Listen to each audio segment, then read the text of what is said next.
You might have noticed it during a quiet morning, those fine lines that seem a little more defined than they were last year. Maybe you've tried adjusting your diet, staying more hydrated, adding something new to your routine. And still, something feels like it isn't quite adding up. That experience is more common than people talk about. And it doesn't mean you're doing something wrong.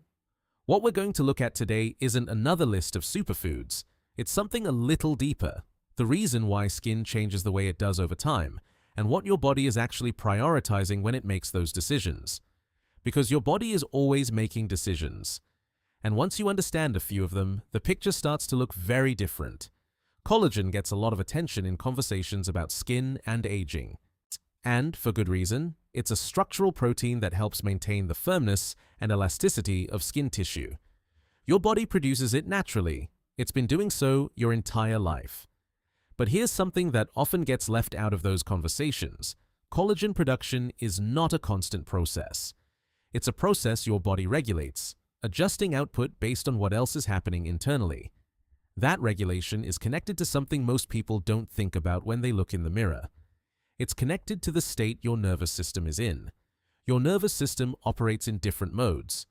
When it perceives safety, when rest is sufficient, demands feel manageable, and internal signals suggest stability, it allocates resources toward maintenance and repair. That includes tissue renewal, digestion efficiency, immune function, and collagen synthesis. When it perceives ongoing demand, when sleep is disrupted, stress signals are frequent, or the body is in a prolonged activated state, it shifts priorities. Repair becomes a lower-tier function. The body is focused on managing the present moment. This is not a flaw.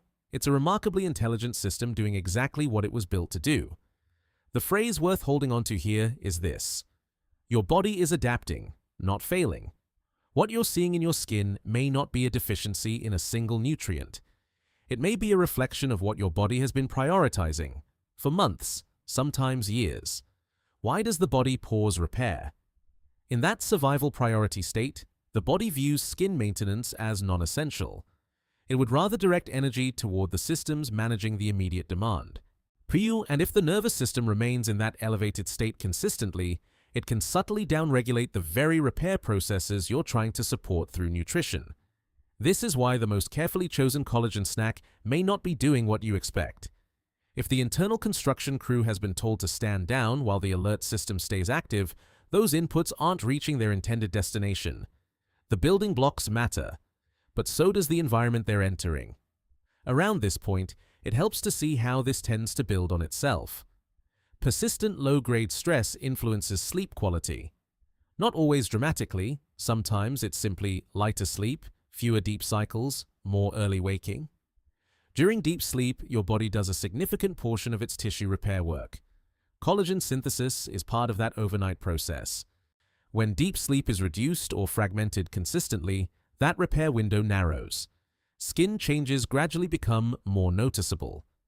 And for many people, noticing those changes generates its own quiet stress, a subtle ongoing concern about aging, about appearance, about feeling less like themselves. That concern feeds back into the nervous system, which continues to influence sleep, which continues to affect overnight repair. Most people don't notice this loop because none of the individual parts feel dramatic. It's not acute stress. It's a slow, recurring pattern that the body normalizes over time. And that's the part most collagen conversations miss entirely. Here's what tends to follow from this. People look for the missing input, the right food, the right supplement, the right addition to the routine. And while nutritional inputs do matter, we'll come to that, they operate within a system. They don't override the system. Think of it this way. Nutritional inputs work best when they're layered onto a regulated state. When the nervous system is calm and digestion is functioning smoothly, the body can actually absorb and utilize the amino acids from a collagen-supportive meal. It's like a seedling growing in balanced soil. The right conditions allow the inputs to do what they're meant to do. Without that foundation, even well-chosen nutrition is often passing through a system too distracted to fully use it. The same inputs can produce different results depending on that internal environment. This isn't a reason for discouragement. It's useful information, because it expands what's available to you beyond the food on your plate. What signals safety to the nervous system? Consistent, sufficient sleep is one of the most significant. Not perfect sleep, consistent sleep.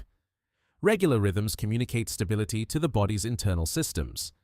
Daylight exposure in the morning hours is another.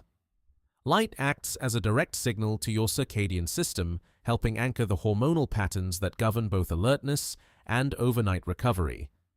Gentle physical movement supports the kind of regulated state that allows repair processes to run. Reduced activation before sleep, quieting the input from screens, from unresolved mental loops, from ongoing demands, helps the transition into the deeper rest cycles where repair actually happens. Some people find structured environmental support helpful alongside these habits.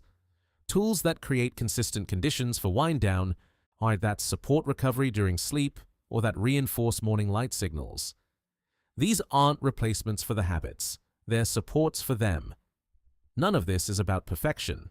It's about gradual signaling, about giving the body recurring evidence that it's safe to allocate resources toward maintenance. That shift doesn't happen overnight, but it does happen over time. It's worth saying something about variability. Aging looks different for every person. Genetics play a role. Hormonal shifts, particularly in later life, meaningfully affect collagen production rates.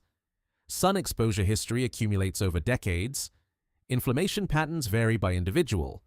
No single change and no single input will produce the same result in every person. What this means practically is that comparisons to others, to your own younger self, or to what you expected by now are often measuring entirely different biological contexts. Your body's current pattern reflects a long and complex history. Understanding that history is more useful than judging the outcome of it. Skin reflects what's happening inside the body over extended time. It's not a perfect mirror, there are too many variables for that, but it is a surface where long-term patterns sometimes become visible. Patterns of sleep, of stress, of recovery, of internal environment. When collagen production slows, it's rarely because of one missing piece. It's usually because the system that supports repair has been operating in a state that prioritizes other things. The encouraging part is this: the conditions for repair are not fixed. They respond to signals.